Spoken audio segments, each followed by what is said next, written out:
And welcome to another episode of Experts Speak. I'm Michael DeLon, and today I'm here with Ben Johnson. And Ben, well, first of all, Ben, thank you for taking some time out of your busy calendar to spend some time with me on Experts Speak today. Yeah, thank you for having me. Well, you're welcome. It's going to be a really fun conversation. So Ben is founder, CEO of a company called Particle 41, and I'm going to really let him dive in deep, but they help entrepreneurs, thought leaders take ideas, technology ideas, and get them to market faster, better, stronger by using more of a team approach. So we'll dive into that, Ben, here in a minute. But as we get there, tell me, how did you get to doing what you're doing today? Sure. So I'm a serial entrepreneur. I love joining companies that have unique challenges. First thing I tackled out of college was an online travel agency. This was before Orbitz. This was before Southwest was selling all their fares web only online. Yeah. We took a brick and mortar travel agency and we turned it into a brand that's still around today. The brand was called One Travel, and we had to do all kinds of things to learn how to put e-commerce travel tickets online, and interact with complicated mainframe systems called GDSs. And we learned a lot.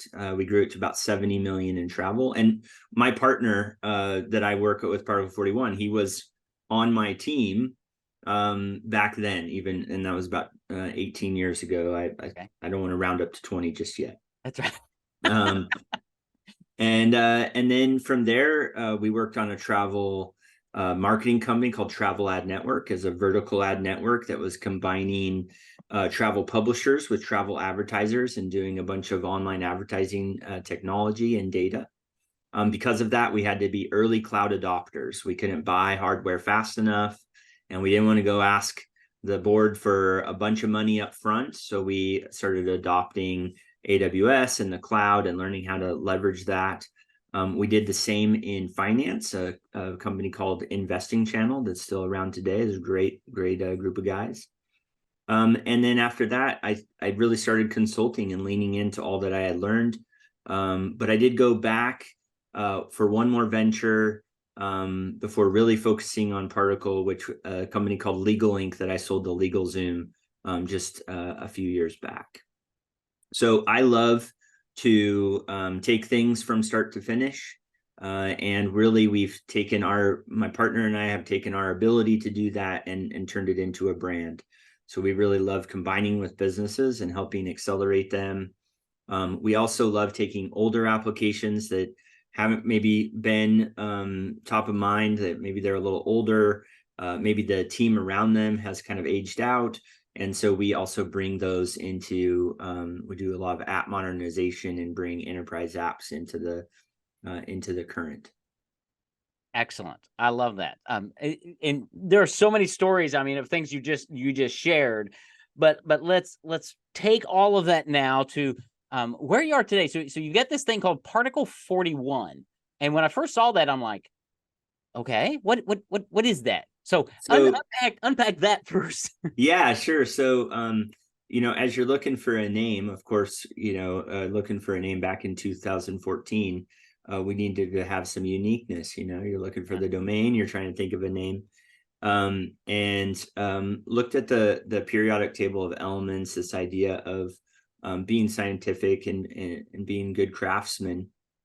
And, the foundry process was interesting. I ran across a Lab 41 in a book, or Lab 44 or something. Started looking at that, and at that intersection, I came across niobium, and niobium is an interesting element that you don't hear a lot about. If you grew up in the 80s, there's all this pop metal jewelry that had a rainbow anodized color to it, and it would fill the junk jewelry stores in the mall at one period of time. And so people would have all this kind of rainbow metal jewelry. That was niobium. So it can, have a really nice sheen to it. It gives the anodized capability to metal. But when it's used in steel, it gives it flexibility and strength. So we feel like when we're added to businesses, we give them flexibility and strength. And so we leverage the name Particle 41. I love it. I love it. Okay, now with that background, which I love, by the way, that it's just great once you understand what you do as a company and where niobium, you can tell I'm a scientist guy, come together. So let's talk about Particle 41 as a company that you have created with some of your peers who are industry experts, and you've got a long tenure. You've created this fairly unique ability for, um, dare I say, startups, tech companies, app developers, things of that nature. So unpack a little bit about who you kind of work for, but to bring in a um a project team with a project manager to help execute their vision so that they can get to market faster. And unpack that, because I don't think I'm doing a good job here.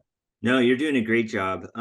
So we love to partner with CEOs, CTOs, chief product officers that have an idea, or they need to bring their technology stack into the future. So if you imagine an engineering team org chart, normally there's a CTO, a head of development, a head of infrastructure, maybe a head of product, all these different roles, and you end up having to go pay a premium to bring those folks into your company. And many companies are focusing on their core competency. One of our clients is a hearing aid manufacturer. So that's their core competency. Another one is really good at taking books and turning them into audiobooks. That's their core competency. But in order to run a business, you also need digital applications, you need digital infrastructure, you need cloud, you need all these other things. And so we've created a service where you come to us, say, hey, this is our goal, this is where we want to get to, and then we create a team around that. And really the beauty of working with boutique service firms like us is you get a lot of that tenured expertise at a fractional, because we spread that cost across multiple clients. And so we can create a really efficient model. And then we kind of agree on what the team is. And then you don't have to worry about continuing to populate that team. We'll draft people in and out based on the expertise that's needed. We'll keep the team sustained, trained, and running. So we'll manage. What we need from the client is direction. So they give us the direction, we manage, and then we work together to accomplish the goal. And so we're kind of an engineering team in a box. I love that. I love that. And you've got great communication. I was looking at your core values, and communication was one of those. I think you termed it differently than that, but it's so many times your clients, they're fearful of hiring somebody like you because of lots of reasons, right? Unpack some of those things that keep companies from hiring you. Yeah, visibility is probably the core value that you picked up on there. That's it. Yeah. Visibility, velocity, and vision. So we feel like velocity is really important. We've trained all of our team communicate daily with the team and with the client. Hey, this is what I got done today. This is what I'm working on. We really want to make every day count. And so we communicate that. We use the tracking tools, modern tracking tools, best practices to keep everything visible. To me, an indication of us not doing what we are valued around is if folks are like, what's the status? We want to just make status go away. It's right there at your fingertips. It's being pushed towards you. And so we've come up with best practices and procedures to make sure that visibility is something that you really feel. Velocity is important because a lot of engineers, they feel like their role is to build the perfect system. They want to build a spaceship. Well, what if you just need a vehicle to get down the road? And so we want to make sure that we're moving from A to B as quickly as possible. And we want to be able to help you outpace the market demand. Well, how fast is that? Well, let's find out. Let's see how fast we need to go, because we need to outpace that market demand and allow you to compete. And you may be starting from a place of being a little bit behind. So that acceleration, that velocity is super important to us. And we have processes in place to measure that. And then the last thing is vision. And that vision is right sizing the solution for what your businesses need. And I think we do really good there. In some cases, we're getting awards on the products we're building. And in some cases, we just need to get that first 90-day prototype out so that we can start to assess product market fit. And understanding that, being a serial entrepreneur myself, right sizing the solutions is a huge key to success. If you're a startup and you're maybe lightly capitalized, you can't go build a spaceship. You just got to get that first vehicle down. Yeah, absolutely. And a couple of things that I picked up on your website that play into the velocity thing, and it's really important to me as an entrepreneur building my own company, is speed and acceleration is important as long as I have quality. I'm producing a quality product, right? Absolutely. We've seen so many times people get to market fast, but it's junk. And I know that what you guys are doing is you have a both and approach, that you want velocity and acceleration and a great product, right? Unpack how you help companies do that. Yeah, that's great. So quality in that craftsmanship culture is something that comes with us. When you're focused on building perfect hearing aids, when you're focused on building great audiobooks, or whatever your core competency is, whatever your focus is, it's very difficult to also build a software development culture with all those processes and focus on craftsmanship. What we saw during kind of that post-COVID age of great resignation, what we saw is that we held on to our teams very well because we were focused on that.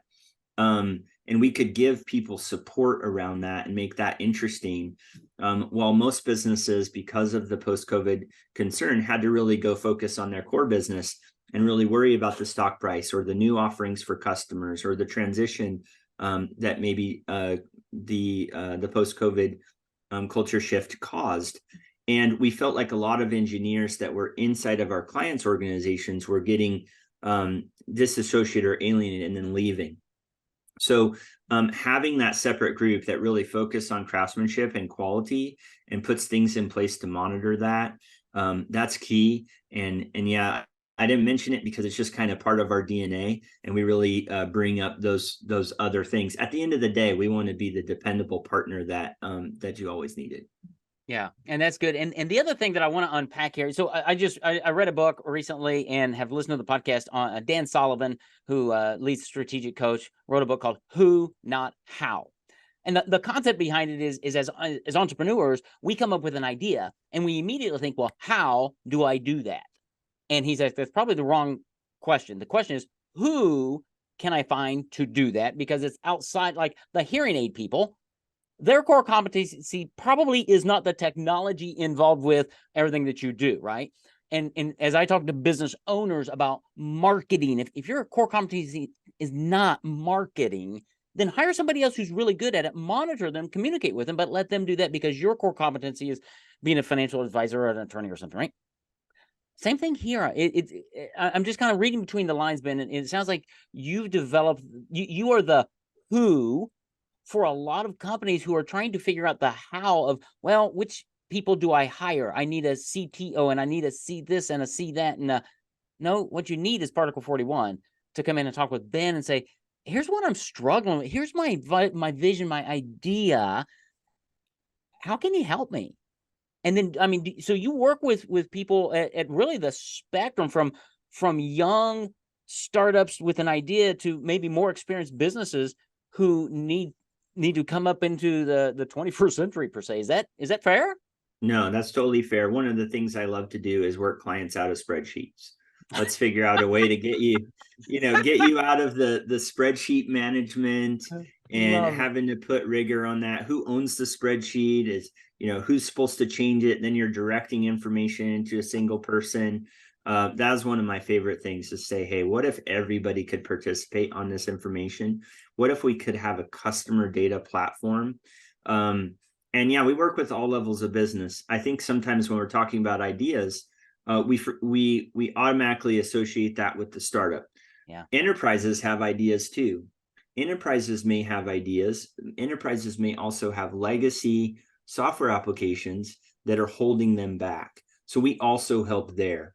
So I don't want the listener to go away not understanding that ideas can be all different kinds of ideas. Hey, we're putting way too much investment into maintaining this legacy thing. Let's get it up into the modern age, maybe over time reduce our cost of maintenance. And also a lot of times they're not passing security checks. They're not passing, they're just not in compliance. Things are aging, and we love to help with that too. We really, Michael, we love to crush mountains of work. So wherever those mountains of work are, we love to organize those and just get it done.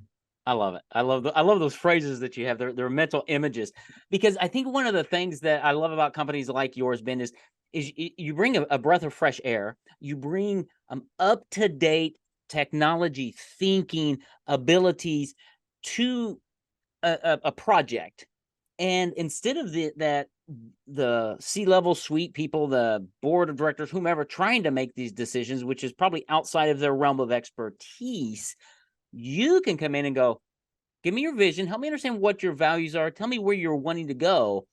Oh, yeah, yeah. No, no, don't go there. Do this, because we've seen it a dozen times. This is a better solution. Is that kind of how you work with people?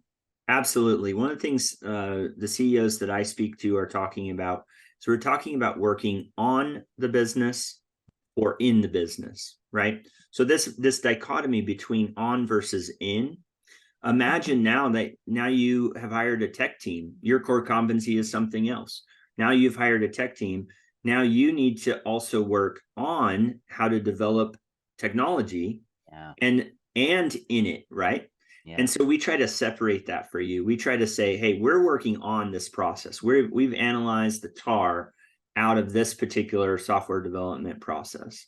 And so we're willing to give you a lot of that learning just in the kind of in the je ne sais quoi of doing in the flow of this work. And I think that's something that boutique service firms really bring to the table. You mentioned outsourcing marketing.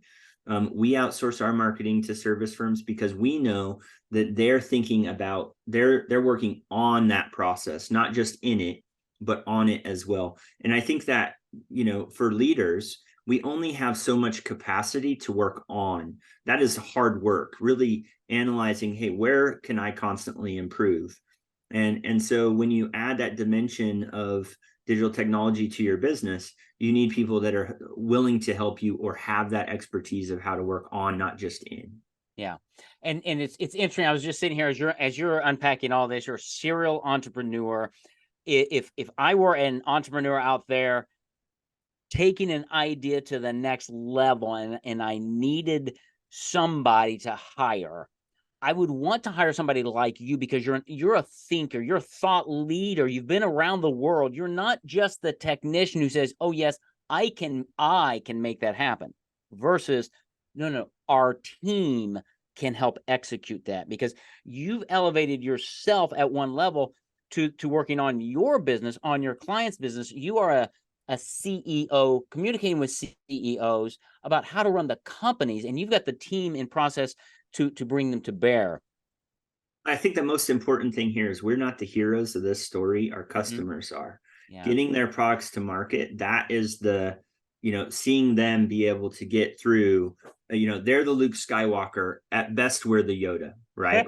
We would love to be the guide of that process, but their transformation that they're going through, they're getting out of the spreadsheet, or they're taking their legacy app into the future and revigorating that is the story that we're investing in, and they're the hero of the story. It's their direction that Yeah. we're making happen.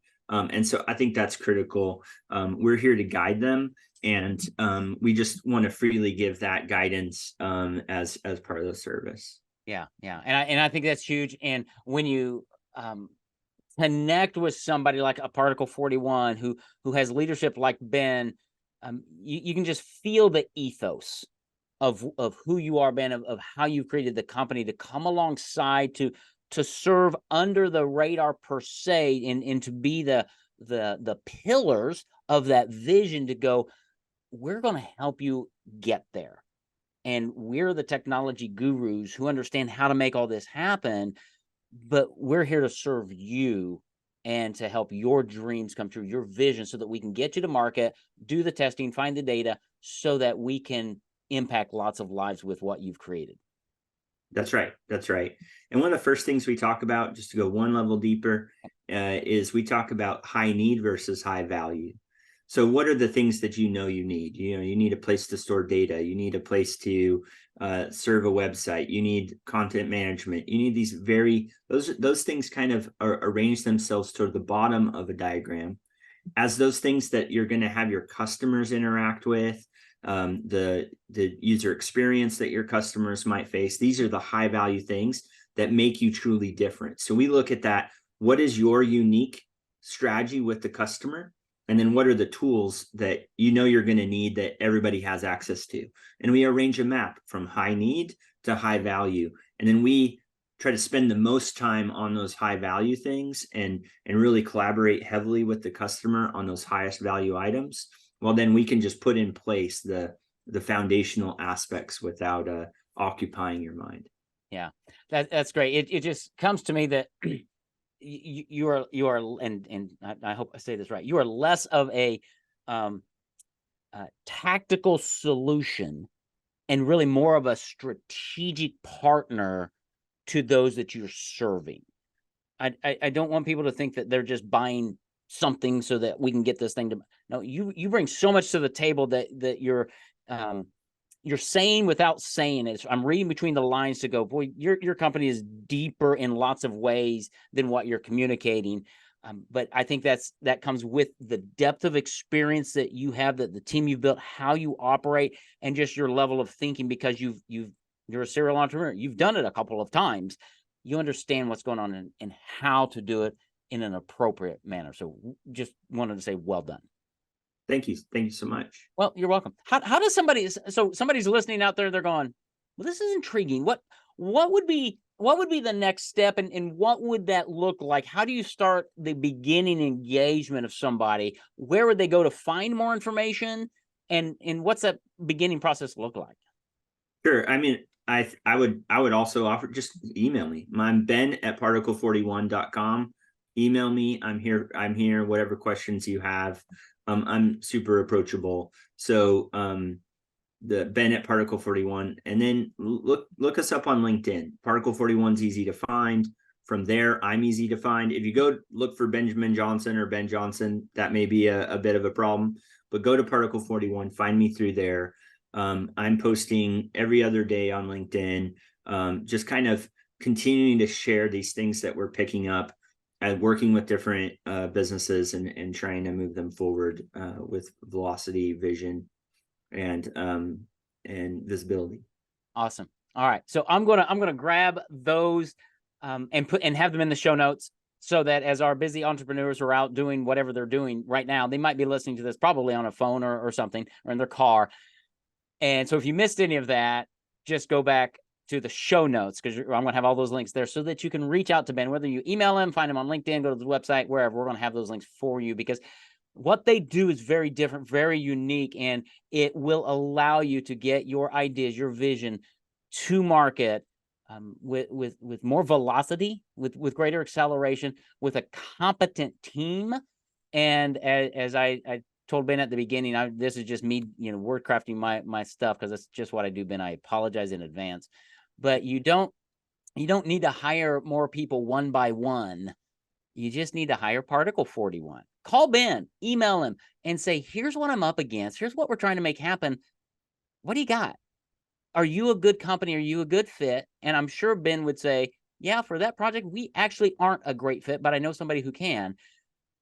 At the same time, I bet what he's put together is going to be able to help you get your vision and make it more reality faster, easier, so that you can stay focused doing what you do best, and let him partner with you and make your dreams come true, really, your visions, turn them into reality. So, Ben, thank you for what you're doing. I think it's really exciting.